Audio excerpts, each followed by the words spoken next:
आपण बघत आहात न्यूज मराठी ताजा खबर। जगाच्या एक पाऊल पुढे। महाराष्ट्र राज्याचे लक्ष साकोली विधानसभा क्षेत्राकडे लागलेले होते, कारण साकोली विधानसभा क्षेत्रात महाराष्ट्र राज्याचे प्रदेशाध्यक्ष महाविकास आघाडीचे नानाभाऊ पटोले तर महायुतीचे अविनाशभाऊ ब्राह्मणकर ह्या दोन उमेदवारांमध्ये जोरदार पहिल्या फेरीपासून तर 28व्या फेरीपर्यंत काट्याची टक्कर बघायला मिळाली। ह्या विधानसभा निवडणुकीमध्ये नानाभाऊ पटोले यांना एकूण 96,795 मते मिळाली, तर अविनाश ब्राह्मणकर यांना 96,587 मते मिळाली। नानाभाऊ पटोले यांचा 208 मतांनी विजय झाला, तर अपक्ष उमेदवार सोमदत्त ब्रह्मानंद करंजेकर यांना 18,309 मते मिळाली। ईव्हीएम मशीनच्या मतमोजणीनुसार अविनाश ब्राह्मणकर यांचा विजय झाला असता, परंतु पोस्टल बॅलेटच्या मतामुळे अविनाश ब्राह्मणकर यांना कमी मते मिळाली व नाना पटोले यांना जास्त मते मिळाली।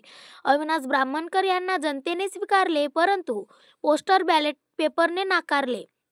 या निवडणुकीमध्ये नानाभाऊ पटोले यांची प्रतिष्ठा पणाला लागली होती, परंतु आखरी शेवट नानाभाऊंचा विजय झाला, त्यामुळे कार्यकर्त्यांमध्ये जल्लोष बघायला मिळाला।